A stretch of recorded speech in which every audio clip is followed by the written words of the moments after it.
El Señor esté con ustedes. Evangelio de nuestro Señor Jesucristo según San Mateo.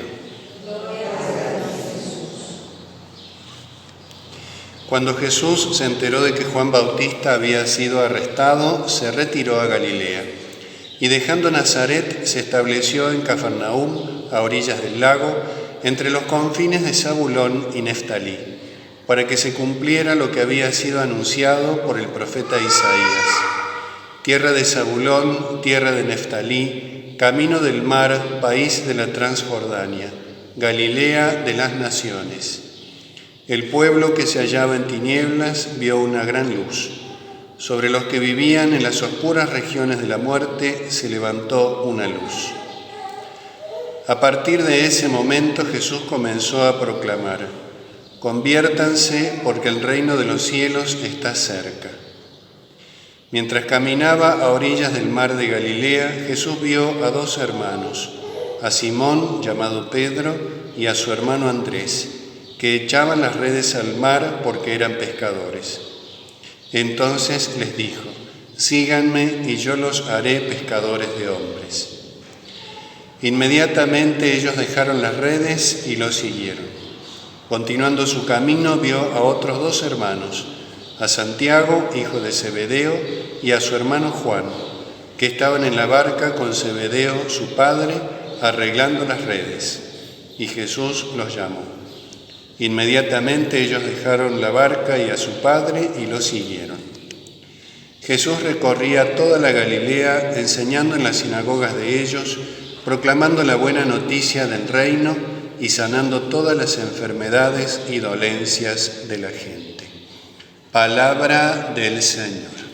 Gloria al Señor Jesús.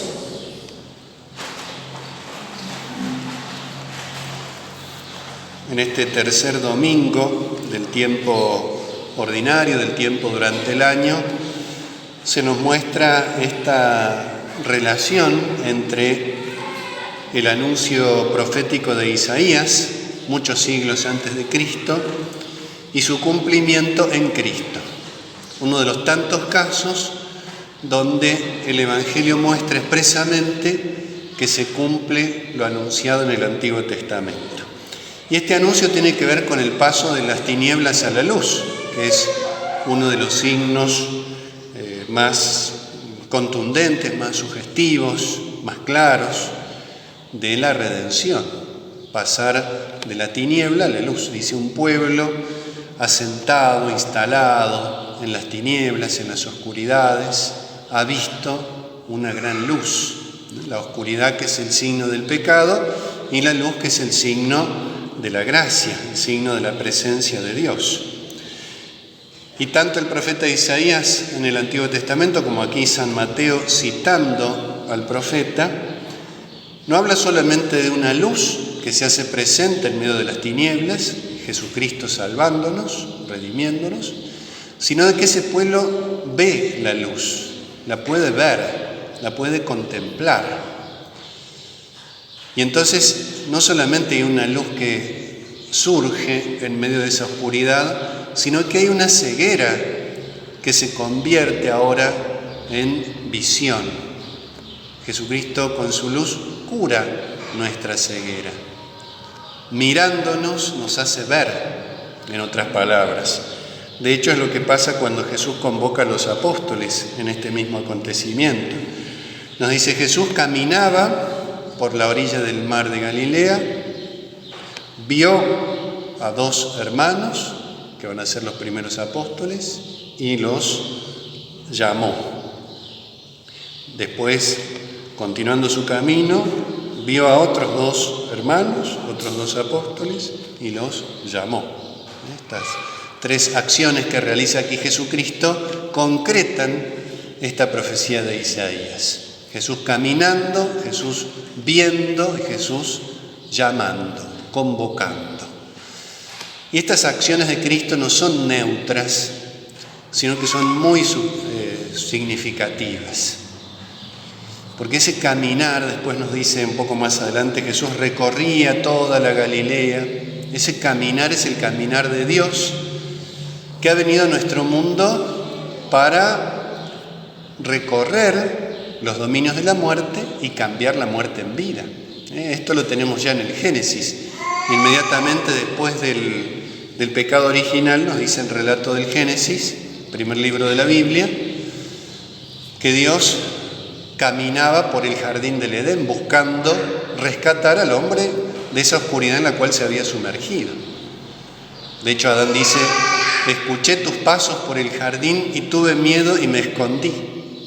Ese caminar misterioso, ciertamente ese rumor de los pasos que prácticamente se confunde con la misma voz de Dios que llama al hombre: ¿dónde estás?, le dice, para sacarlo de esa oscuridad. Esos pasos de Dios que aparecen allí en aquel relato del libro del Génesis y que van a aparecer muchas veces en la Biblia de maneras distintas. Y acá lo encontramos en esta plenitud, ¿no? Jesucristo recorriendo Galilea, recorriendo el mundo, recorriendo nuestro corazón para sacarnos también de las tinieblas. Ese caminar de Cristo entonces no es algo neutro, sino que es el caminar propio de aquel que busca a quien necesita ser sacado de las tinieblas, ser sacado de la oscuridad. También tenemos esa gran profecía en Ezequiel, cuando Ezequiel tiene una gran visión de un campo completamente inerte, completamente seco, lleno de huesos secos, y Dios, antes de hacer resurgir de esos huesos un ejército inmenso que es el pueblo de Dios, pasando de la muerte a la vida, hace que el profeta primero recorra todo ese campo donde la muerte reinaba. Toma contacto con el problema más profundo de la humanidad, que es el pecado, y a partir de allí Dios hace este milagro de la redención. Camina a orillas del mar, ¿no? El mar muchas veces significa el lugar, el abismo, donde reina el pecado, simbólicamente, por supuesto, profundidad del mar, por su fuerza incontenible, por lo inaccesible, por lo misterioso, por lo oscuro, ¿no? Ya representaba en las antiguas tradiciones de Israel como un ámbito físico propicio para representar espiritualmente una realidad que nos afecta en nuestro corazón, que es la oscuridad del pecado. Por eso Jesús, cuando llama a los apóstoles, los hace, dice, pescadores de hombres, es decir, rescatar a la humanidad de esa profundidad donde habita, ese mar profundo del cual Dios saca a la humanidad, y los apóstoles tienen esa misión también, el mar de Galilea. Entonces Jesús caminando allí, Jesús buscándonos para devolvernos la vista. Y por eso la segunda acción que Jesús realiza es ver. Vio a dos hermanos, vio a los futuros apóstoles. Ese ver es también un hacer ver. A nosotros también Dios nos mira para que podamos ver. Dios, que es luz, nos ilumina para que nosotros podamos ver la luz. Y acá ver no es simplemente percibir la luz, sino participar de la luz. Y este participar de la luz es recibir la gracia. Hay muchas miradas también de Jesucristo en el Evangelio, hay muchas miradas de Dios a lo largo de toda la Biblia. Miradas que buscan esto, hacernos ver. ¿Para qué? Para que no nos perdamos en el camino. El caminar de Jesucristo nos hace caminar a nosotros. Ese pueblo y nosotros estábamos instalados en las tinieblas, como paralizados. El caminar de Dios direcciona nuestros pasos.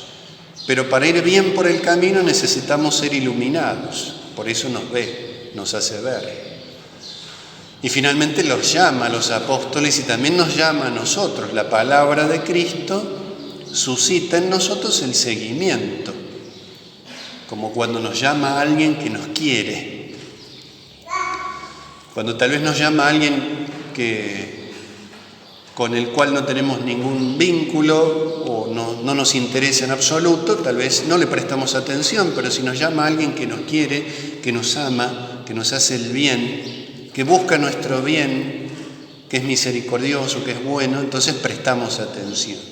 Y así como está la vista, la oscuridad que se convierte en luz, la ceguera que se convierte en visión, también la sordera que se convierte en audición.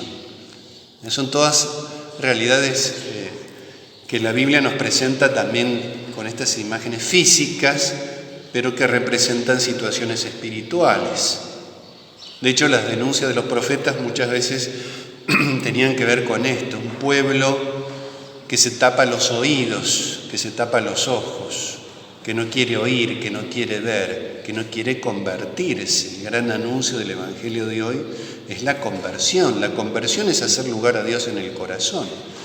Convertirse es cambiar de dirección, de ir por un camino errado a ir por el camino que nos conduce a la salvación.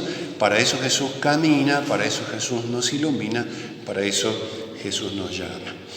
Pidámosle al Señor entonces en este domingo que nos conceda esa gracia de orientar siempre nuestra vida en el camino correcto, en el camino que nos conduce a la salvación, que podamos ser iluminados por Cristo cada día, en cada circunstancia, en cada momento, para que podamos ver con claridad ese camino, ver con claridad nuestra vida, no engañarnos a nosotros mismos y tener ese oído abierto para recibir su palabra, para que su palabra habite en nuestro corazón, nos enriquezca, nos alimente y nos dé la fuerza para recorrer ese camino que nos conduce a la patria del cielo. Vamos a pedirle al Señor humildemente que nos conceda esa gracia, que así sea.